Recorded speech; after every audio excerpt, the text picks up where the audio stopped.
the ones that actually give birth to the child. They're the ones in the labor room with you that will help with delivering your baby. They're the ones that will come to your home, do the water bath that helps to deliver your baby. So they will take care of you from conception until delivery. And I want to kind of say that their job ends. Typically, anything after that, you would go to your women's health nurse practitioner. Those are like your obs and gyn.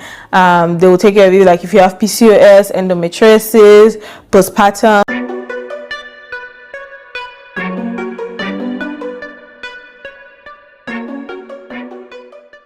Hey guys, so this video is for educational purpose. Very important video that I've been getting a lot of questions about. So it is about advanced degree nurses in the United States. If you're done becoming an RN and you want to advance, what is the next step? In Nigeria, basically, I know the next step is to have a master's degree. And basically, every nurse's goal in Nigeria was probably to become director of nursing or to one day get to CNO, Chief Nursing Officer. But here, there are actually different pathways for advanced degree. It's so much that could even get overwhelming and get you confused. But don't be, because this video is going to explain and break down every aspect of that for you. Let me just introduce myself. My name is Success. Real quick, if this is your first time seeing me, I'm a registered nurse based in Phoenix, Arizona. I am married to this lovely young man right here. I don't know why I keep saying that, but I'm just still very excited. Anyway, let's get right into the video. So let's start with RN, right? So you have your registered nurse associate degree in nursing, you have your nursing license, you have your US RN license, and you're good to go. The first thing you need to do is to get your bachelor's degree in nursing. Fortunately for you as well, some schools offer RN straight to MSN, but we're not going to go to all the alternative routes right now. We're just going to take it like a normal step-by-step route to an advanced degree. So after you get your BSN, now this is the base for any advanced degree that you want to do. So from BSN, the next thing is master's degree. Also, you can also jump from BSN to a doctorate degree, but like I said, we're not going to go through all those steps. We're not going to go through that. We're going to do it step by step, just so I don't confuse anybody, because the US educational system, like I said, can be a lot and can be overwhelming. Advanced degree in nursing is either a master's degree or a DNP degree, which is a Doctor of Nursing Practice, or a Master of Science in Nursing. And there's also a PhD degree. I've not even started explaining it and I'm already I feel like it's going to be confusing, but I'm going to try as much as possible to explain it and break it down in the best way that I can. So help me God.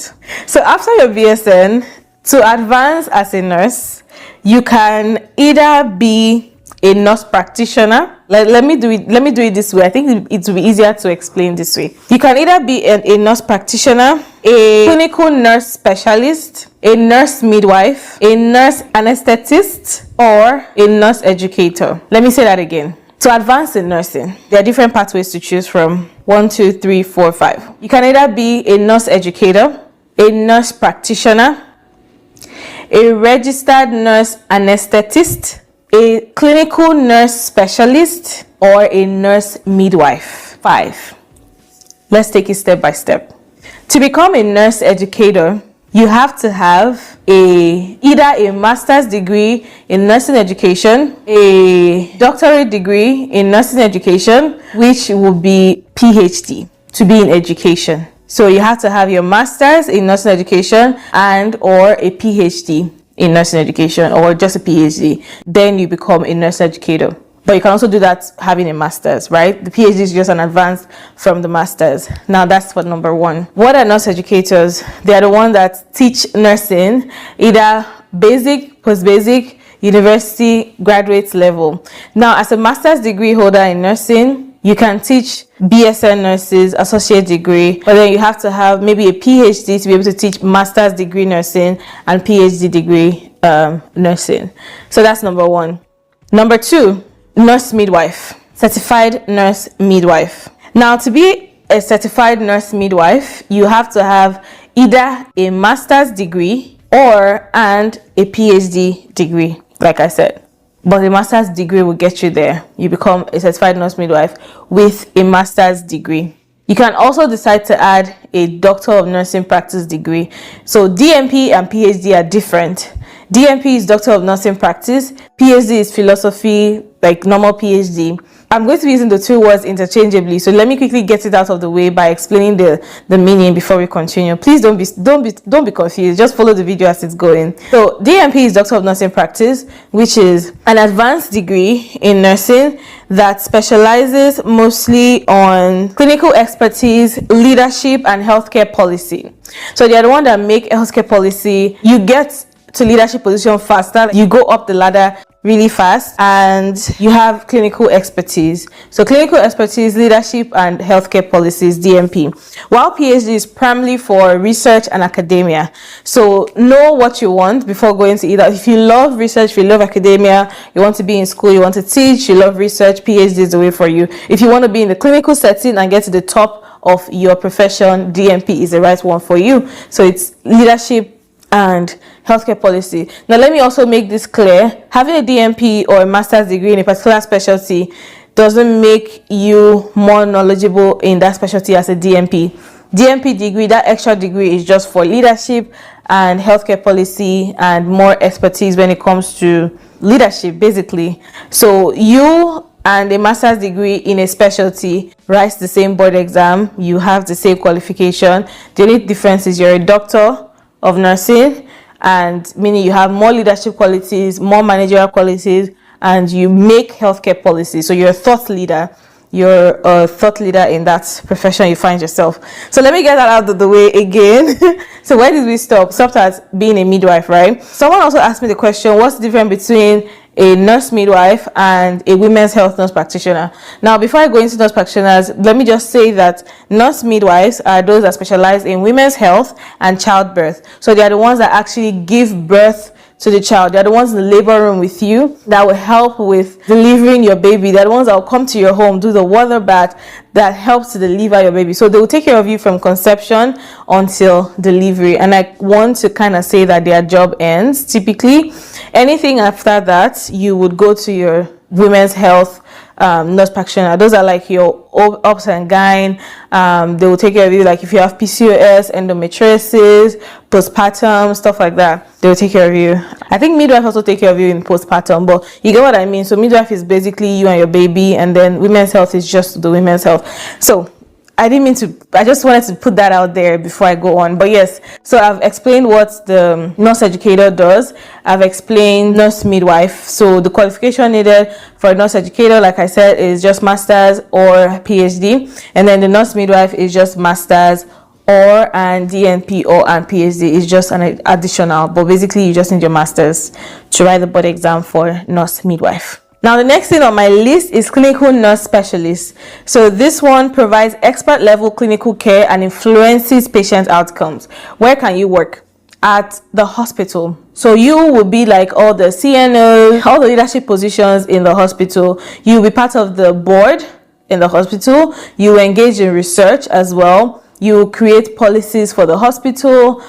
So you're basically a clinical nurse specialist. You can also decide, like if you've formerly been an ICU nurse or you've formerly been a med-surg nurse and you get your master's in clinical nurse specialist, you can make policies for that, your units, based on the things that you've seen working there. So you're also a thought leader in the hospital. But I want to say your job role is mostly confined to the hospital and healthcare organizations. I don't know what business you can start with that, or if you can be self-employed with clinical nurse specialists. There's really nothing. But as a nurse midwife, you can be self-employed. You can be a midwife. You can have your own clientele of like mothers that are about to give birth and all that. And as a nurse educator too, you can create your schedule. You can have different schools that you're working for. Some might be full-time, some part-time. You teach here, teach there. You know how it goes. So I've mentioned 3. Now the next thing I'm going to mention, which is in everybody's bucket list, I ask almost every Nigerian, what do they want to do? Nurse anesthetists. Anyway, that's the CRNAs. So those are people that help focusing on anesthesia administration. What is anesthesia? Pain medication, literally, during surgery. So they will help from the beginning of surgery to put the patient to sleep, block their pain receptors, and then also when they wake up, make sure that they're actually woken up properly and back to their normal functioning. So they're in charge of anesthesia. So they are said to be one of the highest paid nurses advanced nursing degree in the United States. And yes, that is fact, that is true. They are paid anywhere from like $200 per hour, $300 per hour. They make up to $400,000 a year, a minimum of $200,000 a year. So that's actually a lot of money for a professional. So currently, it used to be a master's degree, but now they're trying to scrape off master's degree. So you actually need a doctorate degree to be a nurse anesthetist. So, and now the doctorate degree, if you have a master's degree, you can do the master's to doctorate. But if you have a BSN degree, don't worry, you can go straight from BSN to DMP, and it's going to take you 3 years. But that 3 years, you're going to be in school. You're not going to be able to work. You're not going to be able to have maybe a good work-life balance because you're going to be in school. It's like medical school. You're going to be in there learning, going for clinicals, studying, dissecting, and all of that. So it's a very, very, very serious something. And you have to have minimum of 1 year ICU experience before you can go into this. So even if you're an OR nurse, very, very little amount of school will take OR nurses and ER nurses just because. But it's majorly ICU nurses. You get to apply to more schools and you get to be more marketable. I heard that the admission process is also very difficult. I think some schools take only 30, 20 students. So it's actually really competitive to get into a school. Like if you get into a school, it's like, woohoo, congratulations, we're so happy for you. It's amazing. So yes, it's a very, very good and in-demand profession. And you can also be on locum. You can run your own schedule. You can be a 1099 contractor. You don't have to be tied down to one hospital. It's an amazing profession. You can literally be self-employed and be contracted. Like they'll contract you as an entity to the organization to provide anesthesia for a particular surgery, and off you go. So it's cool. It's a very cool job.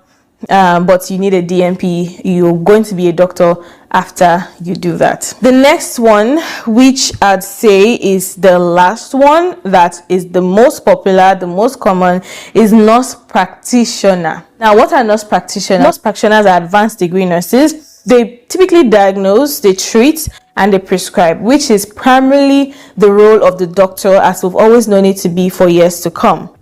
But because of the shortage of doctors in the US, at a certain point, they decided to create mid-level providers that will help in shortage areas to treat, diagnose, and prescribe medications and manage a patient, basically. They are available in a lot of specialties, if not almost all, wherever you find doctors. Now, in some states, they have full autonomy. What does that mean? They can prescribe, treat, and practice on their own, while in some states, they'll still need a doctor to sign off on their orders, on their prescription, and stuff like that. Arizona, for one, where I am, is a full autonomy state. So meaning if I decide to become a nurse practitioner, I can independently practice without having a doctor to look over my work. So meaning I don't have to know what I'm doing. Now, the education for this is typically a master's degree. After that, for each specialty you decide to do, you're going to be asked to write a board exam, just like the NCLEX. It's going to be a board exam that you write and get your licensure to practice in that specialty. Like I said, you can either do it as a master's degree or a doctor of nursing practice degree. The good thing is most schools are beginning to allow BSN holders to go from BSN straight to doctorate. They are also trying to scrap out master's degree for nurse practitioners because they're like, oh, if you have to be prescribed, most patients that go to see their primary care provider, they just call them doctor. Whether you're a doctor or not, they just call them doctor. So they're trying to say, oh, if, other professions that are called doctors and that actually practice independently have a doctorate degree, why shouldn't nurses? Like physiotherapists, they're called doctors sometimes. From BSN, you go to physiotherapy school, it's a doctorate degree. Pharmacists, they're also called doctor. From BSN, you go to pharmacy school straight up. Dentist, optometrist, all that. So it's like, if you are going to be a practitioner and a provider, why don't you get a doctorate degree? So now you don't necessarily have to do BSN, master's, doctorate. You can go from BSN straight to doctorate for nurse practitioner in most schools. In fact, almost all state schools, they don't have masters anymore. It's straight doctorate from BSN to doctorate. Only some of these online and private schools that are still having masters, although they are still trying to scrape it up. I don't know when they'll succeed in doing that. It took them a while to finally scrape up CRNA. So I think nurse practitioners are also getting there where there will no longer be any master's degree. So any nurse practitioner you see will be a doctorate degree. But for now, there's still a lot of master's degree everywhere. So typically it takes about 2 years to get your master's degree and then take your board exam and become a nurse practitioner. If you decide to go the DNP route, it takes about 3 to 4 years to get your DNP degree, write your board, and start practicing. Now, when it comes to salary, the masters and the DNP holders, because they have the same license, most jobs will pay you the same thing because you're a nurse practitioner, you have the degree. Like I said, the DNP doesn't make you better than the masters. The only difference the DNP degree adds is managerial leadership and creating healthcare policy. You and the master's degree have the same clinical expertise because you wrote the same board exam. It's just like the fights that we used to have between School of Nursing graduates and BSN degree holders graduates. We write the same board exam. The only difference in their BSN is my administrative courses that we had to do. That's all I did when I did my extra 1 year BSN. Anyway, that's by the way. So now let's go into specialties in nurse practitioner. So you can choose where you want to do it if you're interested based on where you're working. It's always advisable you do a specialty that you've actually worked in as a nurse, just so you know how it runs. Due to the education system of nurse practitioner, most times most schools are online. A lot of them are hybrid, but I don't know if there's any actually brick and mortar full-time school that you have to be going to class Monday to Friday yet, like the CRN is. The nurse practitioner schools are mostly hybrid. That's the most I have seen. I might be wrong, but that's the most I've seen, where you may be going to class once a month, twice a month, once a semester, blah, blah, blah. The rest of the coursework is online. So it's pretty very, very convenient for, you know, mothers, wives, and because obviously nursing is saturated by women. Let me not bias. But yeah, it's convenient for family people, men to go to school. That's why most people choose to do it. Although it doesn't take the fact away that you're going to school, and if you're working, you know, it's still going to be a lot of sacrifice, work that you're going to put in, because you have like weekly assignments to submit and stuff like that. But it's manageable in the sense that you don't have to go into class every day. Specialties in the nurse practitioner are family nurse practitioner. So this is like your general nurse practitioner. Like you would want to say internal medicine, like I'm just trying to link it up to medicine, internal medicine, community doctor, family practice. This is family nurse practitioner. So they are able to work in clinics as your primary care provider. They're able to work in the hospital with the hospitalist in internal medicine. They're also able to like do rounds in the ER and stuff like that. So that's family. And they can also do fellowships in any specialty of their choice. Like I know someone who's doing a fellowship in endocrinology, which is her choice. That's what she wants to do, which is people that take care of like diabetic patients and other like endocrine issues. You can also specialize in neuro, because there's no nurse practitioner that is like neuro nurse practitioner. So if you've been a neuro nurse, like, and you're thinking of what nurse practitioner you want to do, and you love the neuro unit, that's where you want to end, you can do your family nurse practitioner and do a fellowship in neuro. Then you'll be working in neuro unit. You'll be a neuro specialist nurse. So family is like the broad, they take care of people from 0 to 1,000. If you live up to 1,000 years, and then you can specialize in anything. So if you're confused on what to do, that is the easiest and best route to go. The next one on my list will be psychiatrist. That's also another very popular nurse practitioner route. They're like the second highest paid nurses after CRNA. The good thing about psychiatry is it's also very flexible. You can work in the hospital, in psychiatric units. You can also work in like normal hospital units and be on call and round, because there are some cases where they might have tried everything medical and it's not medical, and persons having altered mental status. Then they will refer to psychiatry, and then you will come and consult and do all that. So you can work in the hospital, you can work in the ER, you can work in outpatient psychiatric units. You can work in lockdown units, you can work in forensics, you can open your own practice, which is also the best part. Also for FMPs, family nurse practice, you can also open your own practice, primary care practice, like an outpatient office. And psychiatry as well, you can also open an outpatient office. Psychiatry is very, very popular for having outpatient care, because most people that go through these issues, before it gets to the point where they're on lockdown, or even after they're on a lockdown unit, they need an outpatient department to be discharged to. So there's a lot of, need for outpatient units for psychiatry. Another good thing is you can work from home. Family nurse practitioners can also work from home, because there are now some virtual, like telemedicine, everyday issue that you can see where they don't have to go to the ER, like cough, UTI, catarrh, things that don't really need you to do a lab test. You can see patients online. But psych, you don't even need a lab test. You don't need anything. Like this, as I'm talking to you, you can see your patients on telehealth, diagnose them if it's anxiety, depression, bipolar, schizophrenia, whatever. You can work from home, telemedicine. But seriously, you have to have worked in a psych unit before you go and do it, because it's not easy, so that you will not go and see what you'll be surprised. They'll start prescribing rubbish for people. They'll come back to you. If you have conscience, you know what you're doing before you go ahead and do the program.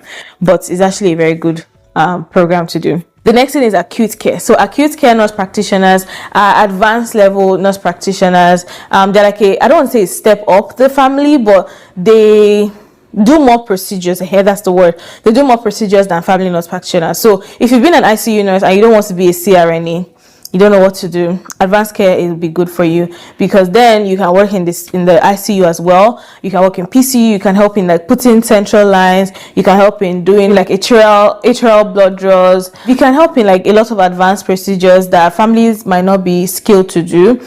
But basically acute care, you can decide to like work in an outpatient, but it will look like you're wasting your skills because you've gone through schools and you have this very, very, very special skill that the family don't have, or other people don't have. So for you to choose to be an acute care nurse, you should actually love working in a hospital. So they also earn pretty good, and you can keep your 3 days a week schedule. Another thing I've seen is that most acute care nurses, if they get burnt out from the hospital, they usually go into aesthetic, Botox and stuff, because that's also a very good specialty, because it has to do with facial nerves and it also requires a lot of specialization and skillfulness. So that's what I noticed that most of them do when they get burnt out of the hospital and from the ICU. So that's another thing you can consider as well. Another specialty for nurse practitioner is the adult gerontology primary care nurse practitioner. Let me explain. So family nurse practitioner is from 0 to 1,000, for example. And then acute care do not take care of kids. That's another major difference between both of them. Acute care is from 18 to that, so they don't take care of kids. Now, adult gerontology is from 65 years. So this is adults.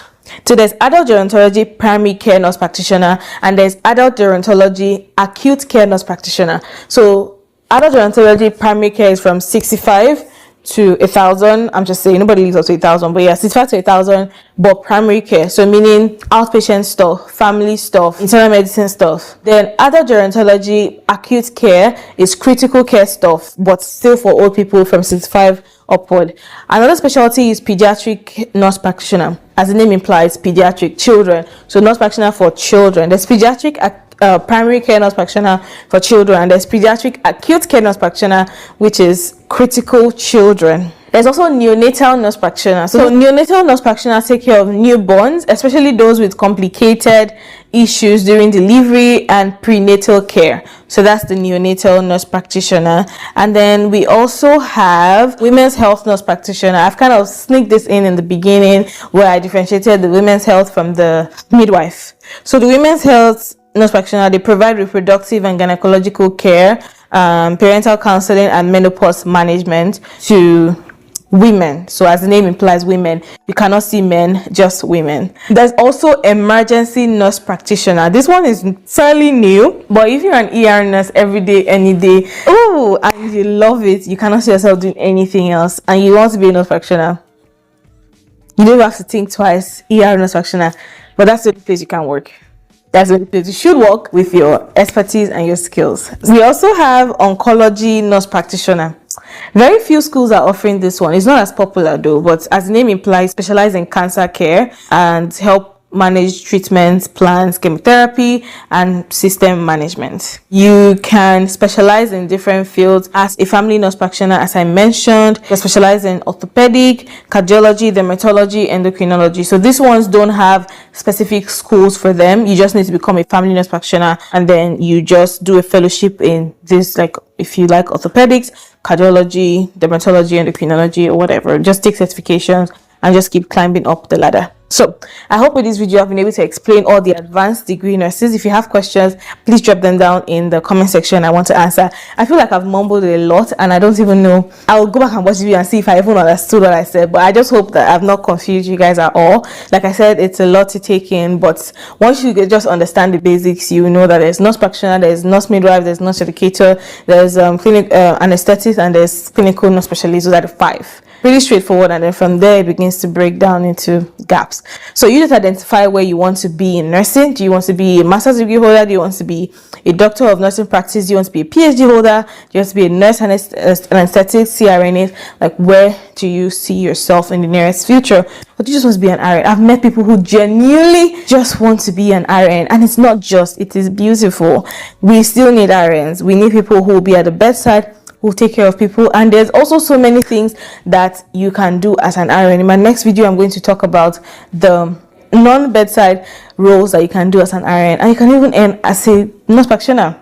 So for salary, I know that's another thing you guys are waiting for. Basically, almost all nurse practitioners, just know this and no peace, earn in 6 figures. Over $100,000 a year. Saying, I'm guessing across all states. Like, I don't think as a nurse practitioner you should collect anything less than 6 figures. Even some nurses are even earning more than that, or even earning that, like they're earning 6 figures. So I don't think you should collect anything less than that. Instead, carry your certificate and sit there in the house, or go and work your nursing license. But yes, so all nurse practitioners earn over 100,000, from 110, 120, 130, 150, 200, whatever.